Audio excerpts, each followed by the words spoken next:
நண்பர்கள் அனைவருக்கும் வணக்கம். வாங்க கனவு தேசத்தில் பயணிக்கலாம். கனவு தேசத்தில் உங்களுடன் பயணிக்கும் நான் ராஜ்குமார். நண்பர்களே, இந்த காணொலி பதிவில் எதை பற்றி பார்க்க போறோம் அப்படின்னா, அந்த தேர்தலில், இந்த நடந்து முடிந்த இந்த தேர்தலில் நாம் தமிழர் கட்சி எவ்வளவு வாக்கு சதவீதத்தை வாங்க போகிறார்கள், அண்ணன் சீமான் அவர்கள் வெற்றி பெறுவாரா, இங்கு களத்தில் முந்த போவது யார், சீமானா விஜயா அப்படிங்கிற இந்த கேள்விதான். இந்த தேர்தலை பற்றி, இந்த தேர்தல் முடிவை பற்றி, இதுல நடந்த சம்பவத்தை பற்றி நான் உங்களோட தான் இந்த காணொலியில் நான் பகிர்ந்துக்க போறேன். நேரம் இருக்கக்கூடிய நண்பர்கள் கொஞ்சம் இந்த அனுபவத்தையும் நான் என்ன செஞ்சேன் அப்படிங்கிறதையும் கொஞ்சம் நீங்களும் பாருங்க.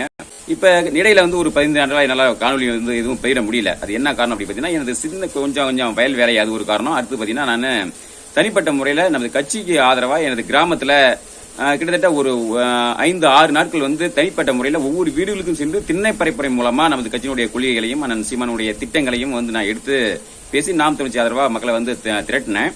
அது மட்டும் இல்லாம இங்க வேட்பாளர் கூடிய ஒரு சில நாட்கள் பரப்புரைக்கு போயிருந்தேன்.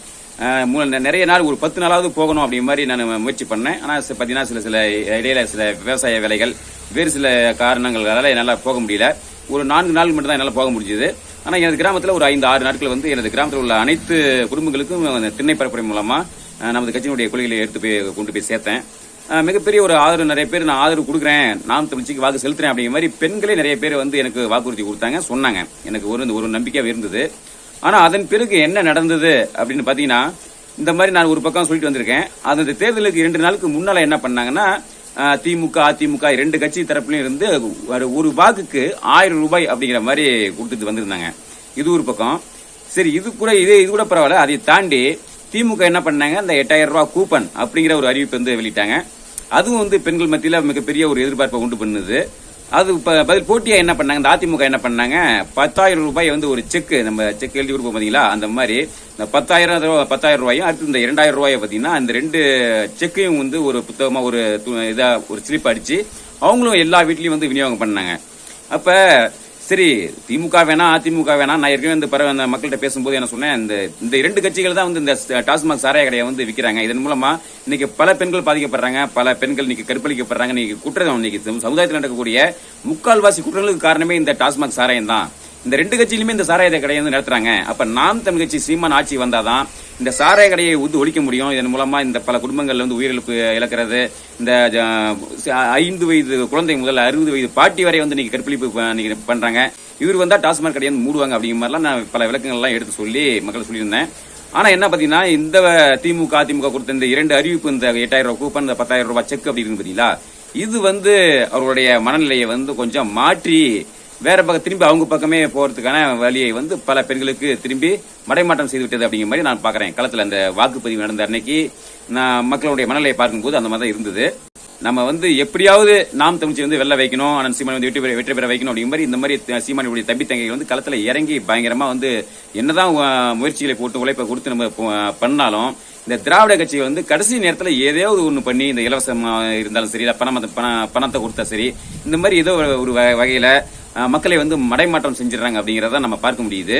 சரி, இது ஒரு பக்கம் இருந்தாலும் அதை தாண்டி இன்னும் வேற வகையில, எந்த வகையில நமக்கு நாம் தமிழ்ச்சிக்கு ஒரு பின்னடைவு அப்படின்னா, நம்ம ஏற்கனவே நினைச்சு கணிச்சிருந்தோம், விஜயனுடைய வருகையால் நாம் தமிழ்ச்சிக்கு பாதிப்பா அப்படின்னா, ஒரு சில நான் என்ன நினைச்சேன், எங்க ஊர்ல ஒரு 10 இளைஞர்கள் இருக்காங்க, 10 இருந்து ஒரு 15 இளைஞர்கள் இருப்பாங்க, அவங்களுடைய வாக்கு தான் குறையும் அப்படிங்கிற மாதிரி நான் எதிர்பார்த்தேன். ஆனா கடைசியில கள நிலவரம் என்ன அப்படின்னு பாத்தீங்கன்னா, அந்த வாக்குப்பதிவு நடைபெற அன்னைக்கு எல்லாம் ஒரு இடத்துல இருப்பாங்க பாத்தீங்களா, வாக்கு சேகரிக்கிறதுக்கோசரம் அந்த வாக்காளர்கள் ஒரு இடத்துல கூடியிருப்பாங்க பத்தி, அந்த வாக்கு முகவர்கள்லாம் அந்த இடத்துல பார்க்கும்போது ஒரு பக்கம் அந்த திமுக படை ஒரு பக்கம் இருக்கு, அதிமுக படை அவங்க பக்கம் இருக்கு.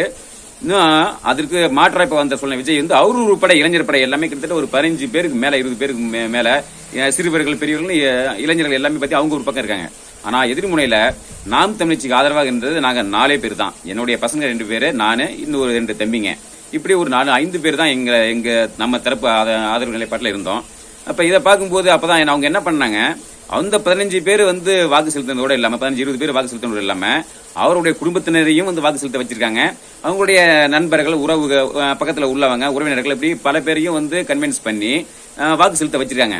அப்படிங்கும்போது இங்க மிகப்பெரிய அளவுல விஜயனுடைய வருகை அப்படிங்கிறது நாம் தமிழ் கட்சியினுடைய வாக்கு வங்கியை பாதிச்சிருக்கு அப்படிங்கிற மாதிரி என்னால உணர முடியுது. இது சில சொல்றாங்க, இது நகரத்துல தான் அதிகம் அப்படிங்கிற மாதிரி சொல்றாங்க. என்ன பொறுத்த நான் பார்த்த வரைக்கும் நான் இருக்கிற பகுதியே ஒரு சிறிய கிராமம் தான். கிராம அளவுல, அதாவது இந்த விஷயத்துல நம்ம இன்னொரு விஷயத்தை நம்ம குறிப்பிட்டே ஆகணும். இப்ப கமல் வந்து 2019 கட்சியை தொடங்கினாரு. 2019 அவர் தனிச்சை மக்கள் நீதி மையம் அப்படிங்கிற கட்சியை தொடங்கினாரு. ஆனா அவர் வந்து பாத்தீங்கன்னா நகர பகுதிகளில் தான் வந்து அதிக செல்வாக்கு இருந்தது. இப்ப கிராம பகுதிகளில் கமலுக்கு ஒரு ஓட்டு கூட விழுந்திருக்குமா அப்படிங்கிறது சந்தேகம் தான். ஏன்னா அந்த அளவுக்கு கிராமப்புறங்கள்ல கமலுக்கு ரசிகர்கள் வந்து கிடையாது. ஆனா அதனால வந்து அவரால் பெரிதா வந்து நாம் தமிழர்களுடைய வாக்கு சதவீதத்தை அதிகமா பாதிப்பு உண்டு பண்ணல. அந்த தேர்தலில் பாத்தீங்கன்னா 2019 தேர்தலில் நாம் தமிழ்ச்சி வந்து 3.9 விழுக்காடு வாங்கியிருந்தாங்க. இதே கமல் வந்து பாத்தீங்கன்னா 3.7 விழுக்காடு தான் வாங்கியிருந்தாங்க. அப்ப நான் கூட நினைச்சேன் கமல் வந்து நம்மளை விட அதிகமா வாங்கிடுவோம் அப்படின்னு நினைச்சேன். அந்த மாதிரி வாங்கக்கூடாதுன்னு நினைச்சேன். ஆனா முடிவு வந்து கமலை விட நம்ம வந்து அதிகமா வாங்கியிருந்தோம். ஒரு 2.2% வந்து நம்ம அதிகமா வாங்கியிருந்தோம். நம்ம வந்து 16 லட்சம் வாங்கியிருந்தோம், அவங்க வந்து 12 லட்சம் தான் வாங்கியிருந்தாங்க. அந்த வகையில ஒரு மகிழ்ச்சியா இருந்தது. ஆனா இவங்க என்ன பண்றாங்க, இந்த திராவிட எதிரிகள் என்ன பண்றாங்க அப்படின்னா, இந்த தேர்தலில் நாம் தமிழர்களுடைய வளர்ச்சியை வந்து கட்டுப்படுத்துவதற்கோசம் தான் இப்ப விஜய் வந்து களத்தில் இறக்கி விடப்பட்டாங்க அப்படிங்கிற காணொலிகள்லாம் இப்ப சமீபத்தில் வந்து அதெல்லாம் நம்ம பார்த்திருப்போம். அந்த வகையில இவரு விஜய் வந்து மிகப்பெரிய ஒரு பிரபலம், திரைப்பிரபலம், ஒரு முன்னணி நடிகர். இன்னைக்கு கிராமப்புற அளவிலும் இன்னைக்கு ரசிகர்களை கொண்ட ஒரு நடிகர் அப்படிங்கறதுனால இன்னைக்கு ஒரு கிராமப்புறத்திலையும் நாம் தமிழர்களுடைய வாக்கு சதவீதத்தை வந்து பாதிச்சிருக்காரு அப்படிங்கறதுதான் கலை யதார்த்தமா இருக்குது. அதை தாண்டி என்னை போன்ற கொள்கையில் பிடிப்பு உள்ள இளைஞர்கள், சில மக்கள், சில ஆதரவாளர்கள் வந்து நாம் தமிழ்ச்சிக்கு ஆதரவு வாக்கு செலுத்திருக்காங்க. நான் என்ன எதிர்பார்த்தேன் அப்படின்னா, கடந்த தேர்தலை விட இந்த தேர்தலில் வந்து 2 மடங்கு வளர்ச்சியை வந்து நம்ம பெறணும், அதிகமான வாக்குகள் வாங்கணும் அப்படின்னு எதிர்பார்த்தேன். ஆனா அதுல வந்து ஒரு மிகப்பெரிய ஒரு பின்னடைவு ஏற்பட்டிருக்கிறது அப்படிங்கிறது உண்மைதான். ஆனா பல பேர் என்ன சொல்றாங்க அப்படின்னா, இந்த தேர்தலில் விஜயனுடைய வருகையால நாம் தமிழகத்தினுடைய வாக்கு சதவீதம் வந்து பாதி கீழே குறைஞ்சிடும், 4 தான் வாங்குவாங்க, கீழே வந்துடும், பழைய வாக்கு சதவீதம் வாங்க முடியாது அப்படின்னு பல பேர் சொல்றாங்க.